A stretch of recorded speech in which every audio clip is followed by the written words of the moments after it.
நம்மளாம் பார்த்தீங்கன்னா மது அவங்க டேபிளில் வாட்ச் இருக்கிறத பார்த்துட்டு இது அர்ஜுன் தான் வச்சிருப்பான், அவன் திருந்திட்டான்னு நினச்சா அவனாவது திருந்துடாதுன்னு சொல்லிட்டு இதை வச்சு அவனை எப்படியோ ஜெயிலில் தள்ளணும்னு சொல்லிட்டு ரொம்பவே கோவமாக அர்ஜுன்கிட்ட போயிட்டு எதுக்காக இந்த வாட்ச் ஏன் டேபிளில் வச்சிருக்க, நீ திருந்திட்டேன்னு நினச்சி ஆனால் நீ திருந்தவே மாட்டேன் அப்படின்னு சொல்லிட்டு வாட்சை தூக்கி அர்ஜுன் முகத்திலே விசிறி எறிகிறாங்க. அதுக்கப்புறம் தெரியுது கொடுத்துன்னு தெரிஞ்சதுமே மது ரொம்பவே வருத்தப்படுறாங்க. நம்ம அர்ஜுன் தான் வச்சோன்னு நினச்சி அர்ஜுனை போய் தப்பாக நினச்சிட்டோமேன்னு சொல்லிட்டு அடுத்த மது அர்ஜுன் கிட்ட சாரி நான் நீ தான் வச்சேன்னு நினச்சி உன்னை தப்பாக நினச்சிட்டேன் அப்படின்னு சொல்கிறாங்க. அர்ஜுனும் போக போக நீ என்னை பற்றி கண்டிப்பாக புரிஞ்சுப்ப மது அப்படின்னு சொல்லிட்டு ரொம்பவே எமோஷனல் ஆகிறாங்க.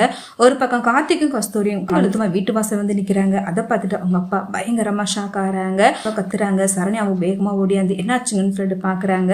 அப்போ கஸ்தூரியும் கார்த்திக்கும் மாலையும் கழுத்தமாக வந்து நிற்கிறத பார்த்துட்டு சரண்யாவும் பயங்கரமாக ஷாக் ஆகிறாங்க.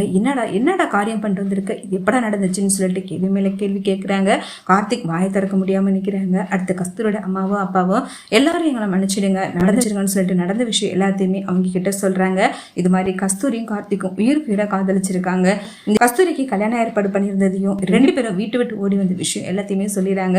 உண்மை தெரிஞ்சதுமே நாங்களே இவங்க ரெண்டு பேர்த்துக்கும் கல்யாணம் பண்ணி வச்சுட்டோம், மனசார இவங்களை மன்னிச்சு நீங்க ஏத்துக்கணும், வாழ்க்கை நல்லா இருக்கணும் அப்படின்னு சொல்றாங்க. ஆனா என்கிட்ட கார்த்திகோட அப்பா பயங்கரமா கோவப்பட்டு கத்துறாங்க. இவனுக்கு இந்த வீட்லயே எனக்கு கிடையாது, முதல்ல இவனை வீட்டு விட்டு வெளில போக சொல்லு அப்படின்னு சொல்றாங்க. இப்படிப்பட்ட பிள்ளைய எனக்கு வேணாம் அப்படின்னு சொல்லிட்டு கோவப்பட்டு கத்துறாங்க. சரண்யாவோ ஏன்னா இப்படி ஒரு காரியத்தை பண்ண ஒரு வார்த்தை கூட என்கிட்ட சொல்லவே இல்லையடா அப்படின்னு சொல்லிட்டு கேட்குறாங்க.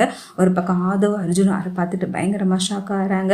அடுத்து கார்த்திக் தயவுசெய்துப்பா என்னை மன்னிச்சிருங்கப்பா, இதில் எனக்கு சம்மந்தமே கிடையாது, இவங்க தப்பாக புரிஞ்சுட்டு என்னை கல்யாணம் பண்ணி வச்சுட்டாங்கன்னு சொல்லிட்டு எவ்வளோ சொல்லி புரிய வைக்கிறாங்க. ஆனால் அவர் பயங்கரமாக கோவப்பட்டு வீட்டை விட்டு வெளிலப்பா சொல்லிடுறாங்க. ஒரு பக்கம் கஸ்தூரியோட அப்பா ரொம்பவே வருத்தப்படுறாங்க. மாலையும் கழுத்துமா நீங்கள் வந்து நிற்கிறீங்க, ஆனால் அவங்க வீட்டில் அவங்க ரெண்டு பேரும் ஏற்றுக்காம வீட்டை விட்டு வெளில போகணும்னு சொல்லிட்டாங்களப்பா, என் பொண்ணுடைய வாழ்க்கை நினச்சா எனக்கு ரொம்ப கவலையாக இருக்குது அப்படின்னு சொல்கிறாங்க. ஒரு பக்கம் சரண்யாவோ எதுவுமே பேச முடியாமல் அமைதியாக இருக்கிறாங்க.